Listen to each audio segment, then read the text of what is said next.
नंद की सगाई पर अमीर बहू की डिजाइनर वर्सेस गरीब बहू की देसी ड्रेस का तड़का। सुबह की हल्की धूप आंगन में बिखरी थी। रसोई से गर्म चाय की खुशबू आ रही थी।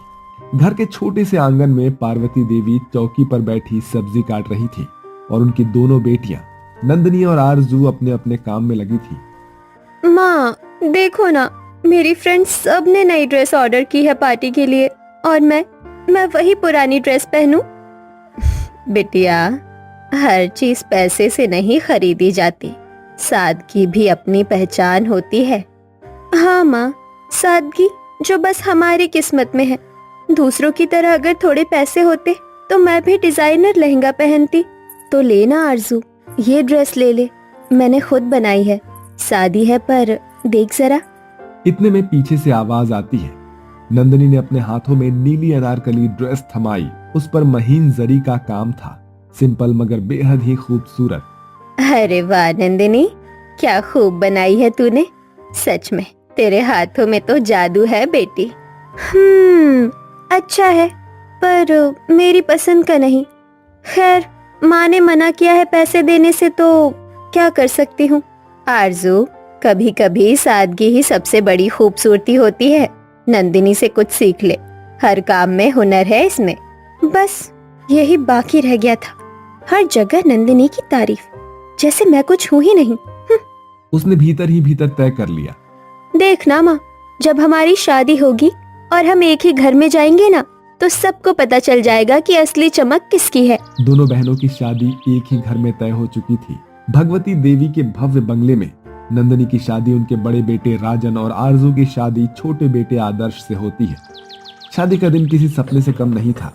मालाओं की खुशबू, शहनाई की गूंज और सजे धजे मेहमानों के बीच दोनों बहनें एक ही मंडप में बैठी थी। भगवान करे दोनों बहनों की जोड़ी हमेशा साथ रहे, ससुराल में एक दूसरे का सहारा बने। लेकिन नंदनी के मन में जहां अपनापन था, वहीं आरजू के मन में मुकाबला था। नए घर में दोनों बहनों की नई शुरुआत हुई। उनके ससुराल में सास भगवती देवी घर की मुखिया थी, तेज तर्रार और शान और शौकत पसंद करने वाली औरत। दरअसल नंदनी का पति राजन सरल, जिम्मेदार और खेतीबाड़ी का काम करता था। वहीं आरजू का पति आदर्श पढ़ा लिखा और शहर में नौकरी करता। शादी के पहले दिन ही आरजू ने अपनी चाल चल दी। सासू माँ, ये देखिए, मैंने आपके और सौम्या के लिए दिल्ली से खास डिजाइनर ड्रेस मंगवाई है। वाह भाभी, ये तो बिल्कुल सेलिब्रिटी स्टाइल की लग रही है। वाह बहू, बहुत अच्छा किया तूने। आजकल की बहुएं भी अगर तेरी तरह सोचे तो क्या बात है। दूसरी ओर नंदनी अपनी सास के लिए अपने हाथों से सिलाई की हुई साड़ी लेकर आती है। माँ जी, ये मैंने अपने हाथों से बनाई है आपके लिए। अरे बहू, ये तो बहुत देहाती लग रही है। अब घर में कोई गांव वाली साड़ी पहनकर क्या अच्छा लगेगा।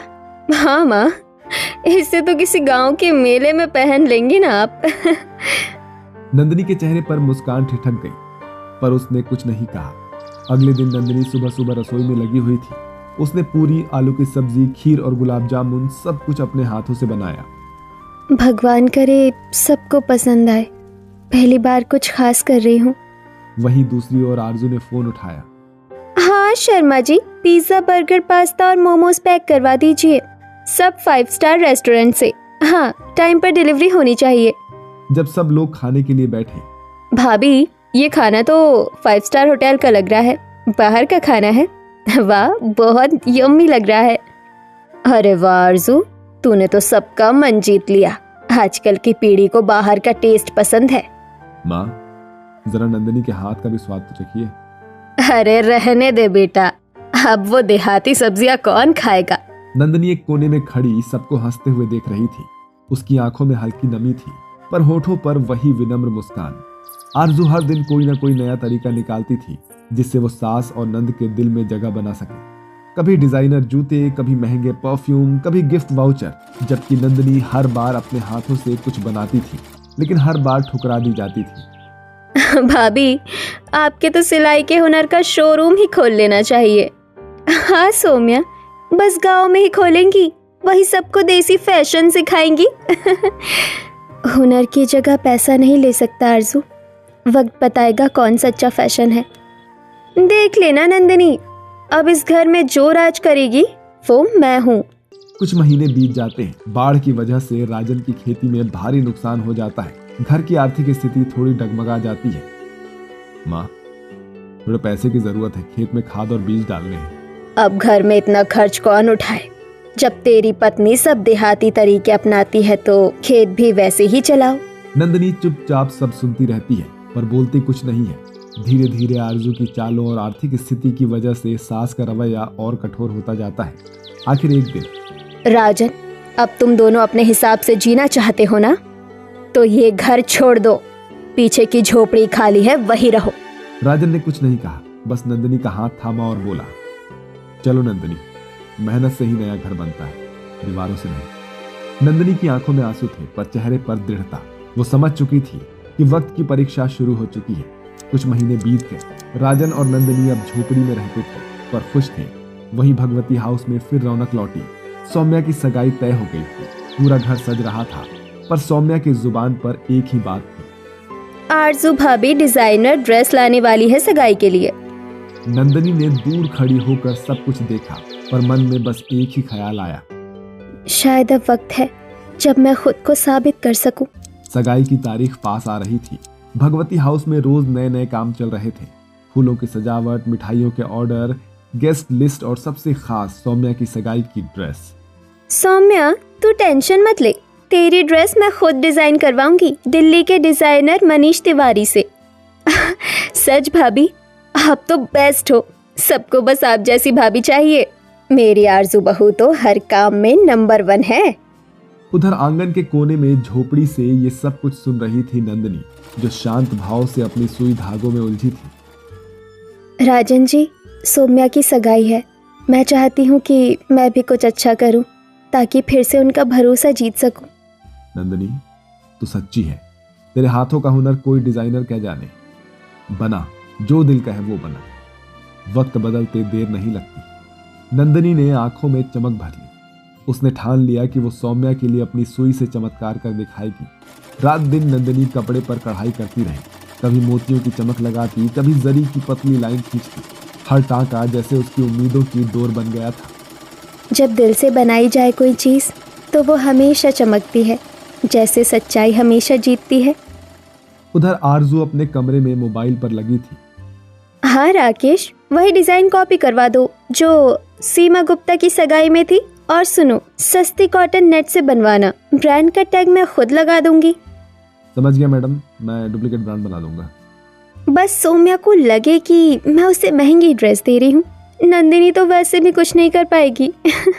सगाई से एक दिन पहले घर में चहल पहल थी। माँ भगवती देवी ने सबको आदेश दिया था, कल सब कुछ परफेक्ट होना चाहिए, कोई कमी नहीं। भाभी, कल मेरी जिंदगी का सबसे खास दिन है। हाँ हाँ, और कल सब तुझे देखकर कहेंगे, वाह क्या ड्रेस है। बस मुझ पर भरोसा रख। सौम्या, अगर तू चाहे तो मैं भी तेरे लिए। ओ प्लीज नंदिनी, तुम्हारी देसी ड्रेस का तो किसी क्लब में प्रवेश ही नहीं मिलेगा। हाँ भाभी, मैं फैशन वाली लड़की हूँ, मुझे ब्रांडेड लुक चाहिए। नंदिनी ने हल्की मुस्कान दी लेकिन दिल में कसक थी। छोड़ दे नंदिनी, हर चमक सोना नहीं होती। तू बस अपना काम कर, कल सब देखेंगे। पूरा भगवती हाउस फूलों और लाइटों से जगमगा रहा था। बैंड बाजे की आवाज, हंसी ठिठोली और ढेर सारे मेहमानों की भीड़। देखो मेरी सौम्या की सगाई कैसी शाही लग रही है, और उसकी ड्रेस तो बस धूम मचा देगी। लेकिन जब सौम्या ने वो डुप्लीकेट डिजाइनर ड्रेस पहनी, कपड़ा चिपक रहा था, नेट खुरदरी थी और रंग चटक कर आंखों में चुभ रहा था। भाभी, ये तो बहुत अजीब लग रही है। इतना टाइट क्यों है? फैशन में आराम नहीं देखा जाता सौम्या। अब बस मुस्कुरा और बाहर चल। जब लड़के वाले पहुंचे और सौम्या को देखा तो सबका चेहरा देखने लायक था। अरे ये कैसी ड्रेस पहना दी है आपने? ये तो किसी नाइट पार्टी की लग रही है, सगाई की नहीं। हमें ऐसा फैशन पसंद नहीं है। हमारी बहू सादगी में ही शालीन दिखनी चाहिए। ये शादी नहीं हो सकती। सारा हॉल सन्नाटे में डूब गया। भगवती देवी का चेहरा लाल हो गया। आरजू, ये क्या कर दिया तूने? सबके सामने हमारी नाक कटवा दी। माँ जी, मैंने तो डिजाइनर से मंगवाई थी, मुझे क्या पता ये ऐसा निकलेगा। भाभी, आपने कहा था मैं प्रिंसेस लगूंगी। आप सब हंस रहे हैं। इतने में भीड़ के बीच से नंदिनी आगे बढ़ी। वो शांत थी पर आंखों में आत्मविश्वास झलक रहा था। माँ जी, अगर आप इजाजत दे तो मैं सौम्या को थोड़ी देर के लिए कमरे में ले जाऊं। अब जो हो गया वो सुधरेगा कैसे? अगर कोशिश सच्ची हो तो हर गलती सुधर सकती है माँ जी। वो सौम्या को कमरे में ले गई। वहां उसने अपने हाथ से बनाए कपड़े का बंडल खोला। एक सुंदर पेस्टल पिंक गोटा पट्टी ड्रेस हल्की झिलमिल और शालीनता से भरी थी। अब तू ये पहन ले, ये दिल से बनाई है, डिजाइनर से नहीं। भाभी, मैंने आपसे बुरा कहा था, फिर भी आप घर की बहनें अगर एक दूसरे की मदद ना करे तो कौन करेगा? उसने अपने हाथों से सौम्या का सिंपल लेकिन सुंदर मेकअप किया। गुलाबी लिप शेड, हल्का काजल और माथे पर छोटी सी बिंदी। जब सौम्या दोबारा हॉल में पहुंची तो सबकी नजरें ठहर गई। अरे वाह, तो ये सच में परी लग रही है। अब बात बनी। अब ये सगाई हमें मंजूर है। तालियां बज उठी। सगाई की रस्म पूरी हुई। नंदिनी, तूने आज घर की इज्जत बचा ली बेटा। भाभी, मैं आपको गलत समझती रही। आप तो सच्ची फैशन क्वीन है। नंदिनी, मैं बहुत गलत थी। मैंने तेरा हक छीनने की कोशिश की, पर तूने तो मुझे माफ कर दिया। रिश्ते में जीत हार नहीं होती आरजू, बस प्यार होता है।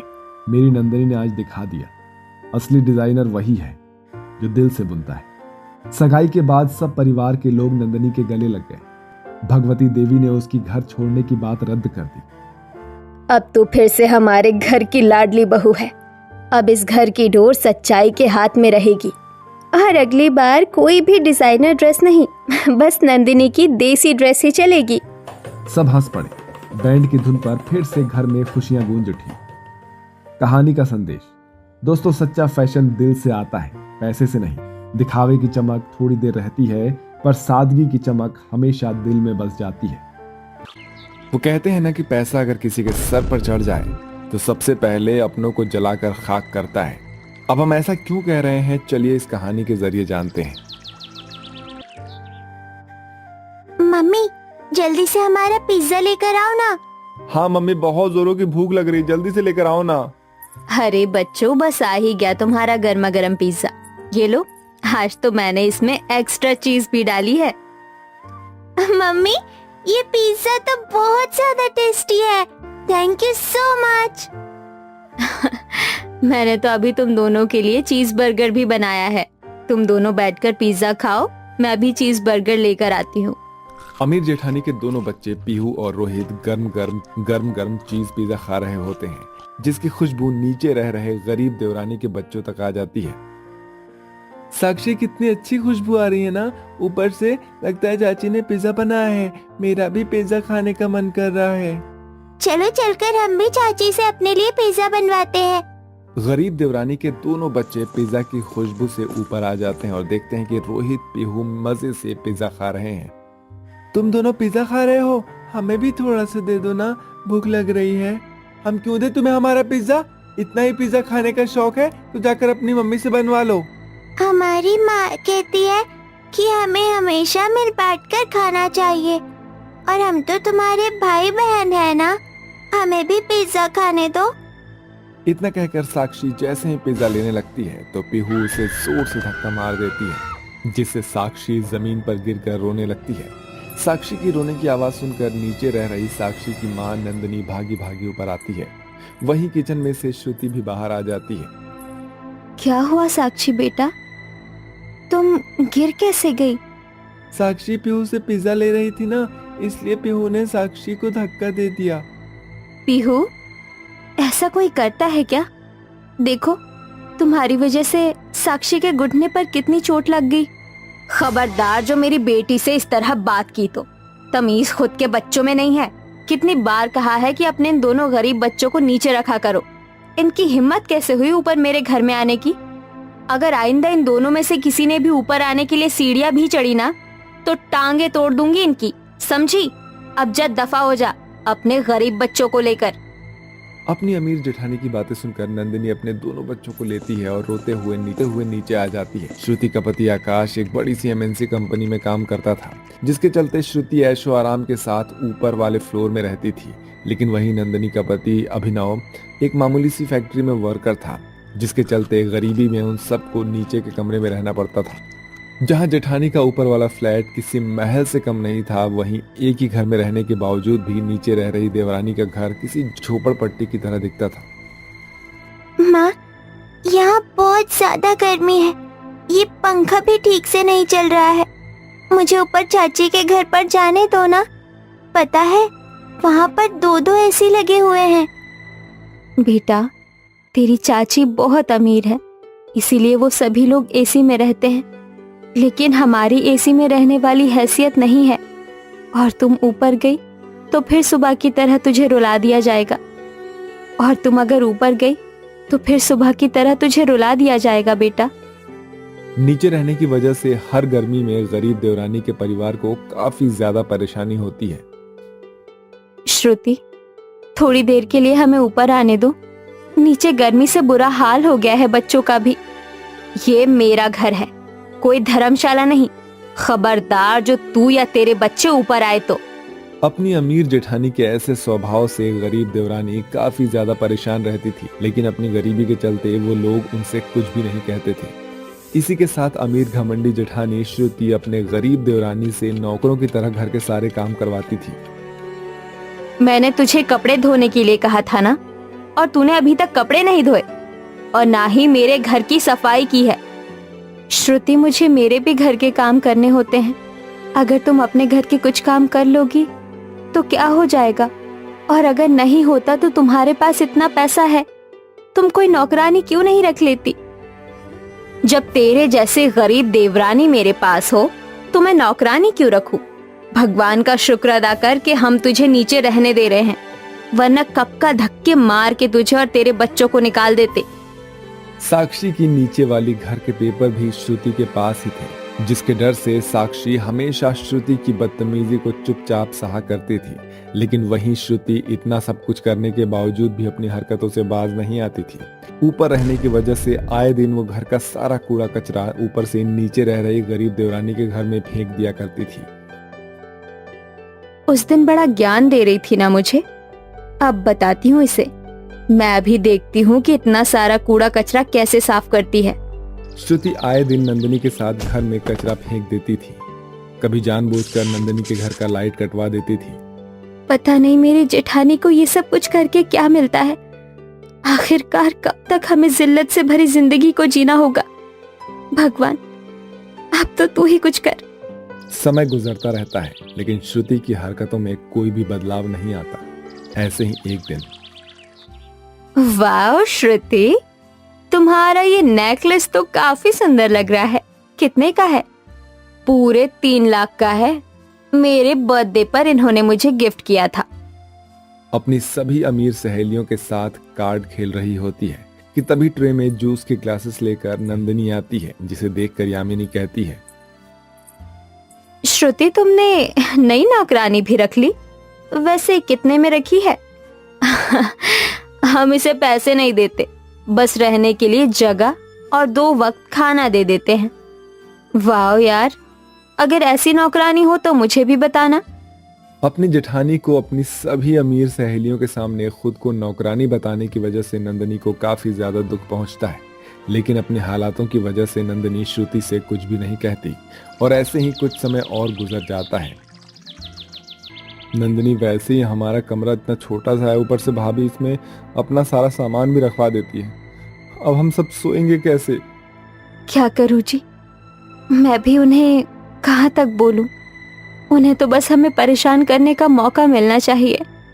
श्रुति जब भी अपने घर के लिए कोई सामान ऑर्डर करती है तो जानबूझकर उस सामान को अपने गरीब देवरानी के नीचे वाले छोटे से कमरे के अंदर रखवा देती है, जिससे नंदिनी और उसके परिवार वालों को उठने बैठने में काफी परेशानी होती है। और आज तो श्रुति अपनी गरीब देवरानी को परेशान करने की सारी हदें पार कर देती है। श्रुति जानबूझकर अपनी सीढ़ियों से सर्फ के पानी को नीचे नंदिनी के घर तक गिरा देती है। अब आएगा असली मजा। नंदिनी जैसे ही अपने कमरे से बाहर निकलती है तो हॉल में सर्फ का पानी पड़ा होने की वजह से नंदिनी बहुत बुरी तरह से फिसल कर गिर जाती है, जिससे नंदिनी के पैर और कमर में काफी चोट आती है। आह, मेरी कमर! आह, ये सर्फ का पानी यहाँ किसने फेंका? नंदिनी समझ जाती है कि ये सब कुछ उसकी अमीर जेठानी ने ही किया है, लेकिन नंदिनी ये जानकर भी अपनी जेठानी का क्या ही बिगाड़ लेती। लेकिन कहते हैं ना कि अपनी करनी आपके परिवार वालों पर जरूर उतरती है। श्रुति के पति आकाश ने कुछ समय पहले अपनी कंपनी छोड़कर बैंक से लोन लेकर अपना छोटा सा बिजनेस स्टार्ट किया था, लेकिन वो बिजनेस फ्लॉप हो जाता है, जिससे उन्हें काफी पैसों का घाटा होता है। श्रुति, मुझे तो कुछ समझ नहीं आ रहा है कि अब हम क्या करेंगे। बैंक का लोन कैसे चुकाऊंगा मैं? परेशान मत हो, मेरी जितनी भी ज्वेलरी है मैं उन्हें बेच दूंगी। इतना काफी नहीं होगा श्रुति, उन्हें बेचकर भी हम लोग सिर्फ 6-7 लाख का ही लोन चुका सकते हैं। अब लगता है बाकी पैसों के लिए हमें अपना फ्लैट भी बेचना ही पड़ेगा। ना चाहते हुए भी श्रुति और आकाश को अपना शानदार फ्लैट बेचकर बैंक के सारे पैसे चुकाने पड़ते हैं। घर बिक जाने की वजह से अब वो सभी अपने बचे कुचे सामान और बच्चों को लेकर घर से जाने लगते हैं, जिसे देखकर अभिनव कहता है, रुक जाइए भैया, आप सब लोग कहाँ जा रहे हैं? अभिनव, तू तो जानता ही है कि हमारे साथ क्या हुआ है। हमारा घर बिक गया है, सब कुछ बर्बाद हो गया, इसलिए अब मैं अपने परिवार को लेकर किराए के मकान ढूंढने के लिए जा रहा हूँ। भैया, हमारे होते हुए आपने सोच भी कैसे लिया? भले ही हमारा नीचे वाला ये घर आपके ऊपर वाले घर की तरह बड़ा और शानदार नहीं है, लेकिन हम सब लोग आराम से एक साथ इस घर में रह सकते हैं। सुख में तो हर कोई साथ होता है, लेकिन दुख में सिर्फ आपके अपने ही होते हैं। नंदिनी, मुझे तो यकीन ही नहीं हो रहा है कि जिस जेठानी ने तुम्हारे साथ इतना बुरा किया, तुम्हें ताने दिए, तुम्हारी बेइज्जती की, तुम्हें और तुम्हारे परिवार को परेशान करने का एक मौका नहीं छोड़ा, अब उसी जेठानी के परिवार को तुम अपने घर में रख रही हो। भाभी, आप लोगों ने भले ही हमें कभी अपना न समझा हो, लेकिन आप लोग तो हमारे अपने ही हैं। हाँ भैया, अब आप लोगों को फिक्र करने की कोई जरूरत नहीं है, हम सब लोग यहीं साथ में रहेंगे। और भैया, मैंने मेहनत मजदूरी करके थोड़े बहुत पैसे भी जोड़ लिए हैं। अब हम दोनों भाई उन पैसों से अपना छोटा सा बिजनेस स्टार्ट करेंगे और अपने परिवार का अच्छे से ध्यान रखेंगे। अब अमीर घमंडी जेठानी का परिवार गरीब देवरानी के छोटे से घर में रहता है। वहीं दोनों भाई मिलकर एक छोटा सा बिजनेस स्टार्ट करते हैं और भगवान की कृपा से इस बार उनका बिजनेस काफी अच्छा चलता है और दोनों परिवार एक साथ हंसी खुशी रहने लगते हैं।